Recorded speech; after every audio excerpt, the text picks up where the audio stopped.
Saudara, terima kasih Anda kembali bersama kami dalam Sapa Jember. Dan bagi Anda yang baru saja bergabung, kami tengah membahas sektor pertanian untuk kemajuan Jawa Timur bersama dengan Ketua DPD HKTI Jawa Timur, Abah Arum Sabil. Abah, kita tahu salah satu permasalahan pertanian ini adalah rendahnya daya saing produk pertanian lokal. Dari HKTI sendiri, apa upaya untuk bisa mengembangkan dan mengenalkan potensi produk pertanian lokal yang ada?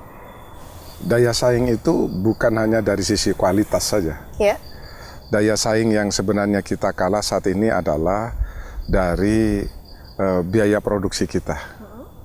Harga jual kita, nilai biaya produksi kita dibandingkan dengan produk-produk luar, kita lebih tinggi biaya produksi kita. Iya, benar. Nah, oleh karena itu bagaimana biaya produksi kita ini memiliki daya saing dibandingkan dengan produk-produk pertanian dari luar negeri.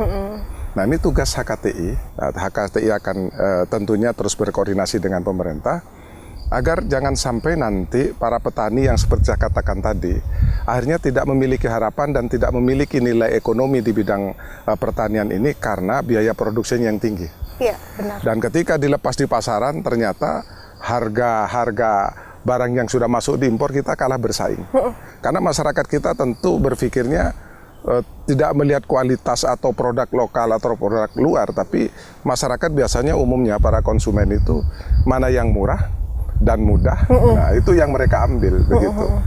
Nah, oleh karena itu untuk bagaimana agar kita tetap memiliki daya saing di samping produktivitas yang berdaya saing, tapi juga kita tekankan bagaimana kualitas hasil pertanian, peternakan dan perkebunan ini tentunya yang juga harus diutamakan begitu. Baik, terkait dengan produk pertanian impor, menurut Abah, apakah perlu ini dibendung agar tidak merugikan petani lokal?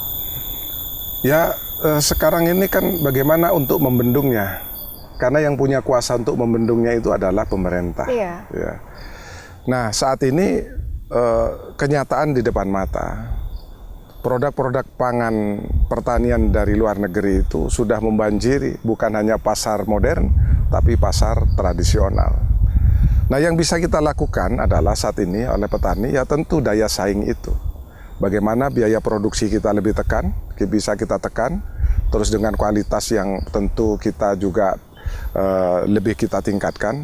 Tapi untuk bisa menekankan biaya produksi, untuk bisa meningkatkan kualitas, tentu kalau sudah biaya produksinya ini kita tekan, tentu nanti nilai jualnya akan kita punya daya saing. Nah, oleh karena itu menurut saya kebutuhan petani yang sangat-sangat vital itu misalnya ketersediaan pupuk, varietas yang unggul. Karena biaya produksi itu bisa ditekan apabila kita bisa meningkatkan produktivitas. Nah, untuk bisa meningkatkan produktivitas itu, ya tentu ketersediaan pupuk tepat waktu. Bagaimana perawatan untuk tanaman itu juga bisa tepat waktu. Ketercukupan pembiayaan juga bisa didapat dengan mudah dan dengan bunga yang murah. Ini tentu juga harus diwujudkan secara nyata. Sinergi antara HKTI bersama pemerintah tentunya ini juga harus terus dilaksanakan dan dikoordinasikan. Tidak bisa berjalan sendiri-sendiri. Iya, benar, Abah.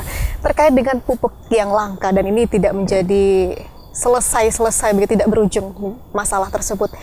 Apa yang perlu dilakukan atau upaya HKTI untuk menangani masalah pupuk ini? Ya, pupuk ini kan terkait dengan regulasi pemerintah. Sebenarnya tidak akan ada kelangkaan pupuk. Menyelesaikannya sederhana, cukup dengan 2 langkah saja kalau mau pemerintah. Pupuk ini sebenarnya tidak langka.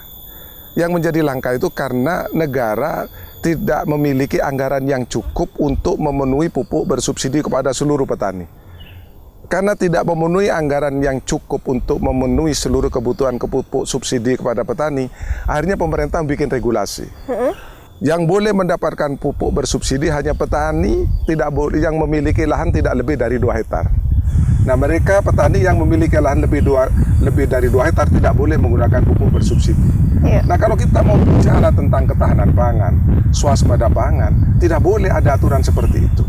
Menurut saya, langkah yang paling tepat negara ini siapkan anggaran untuk kebutuhan pupuk bersubsidi tanpa membeda-bedakan kasta petani. Mau petani yang punya 2 hektar, mau petani yang punya di atas 2 hektar, semua siapkan pupuk bersubsidi. Sehingga tidak ada lagi persoalan sekarang carut marut seperti itu. Intinya satu, kepada petani.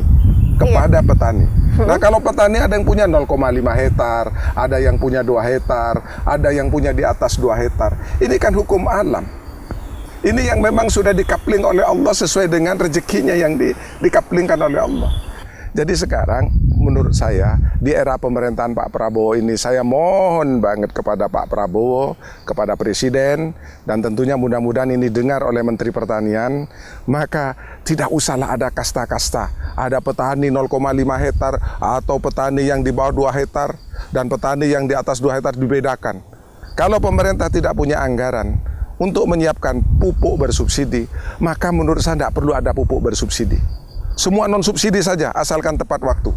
Dan pupuk yang berkualitas. Tapi dengan catatan, pemerintah harus adil. Menghitung biaya produksi itu ya, secara adil. Dan dijamin harga produk pertanian itu di atas biaya produksi petani. Minimal ada harapan keuntungan. Syukur kalau pemerintah bisa menjamin ya, harga hasil pertanian itu minimal 25% di atas biaya produksi petani.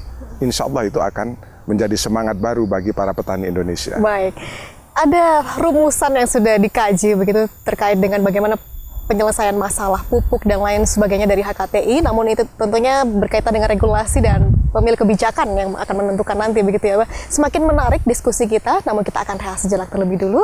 Dan saudara jangan kemana-mana, kami akan segera kembali, tetaplah dalam Sapa Jember.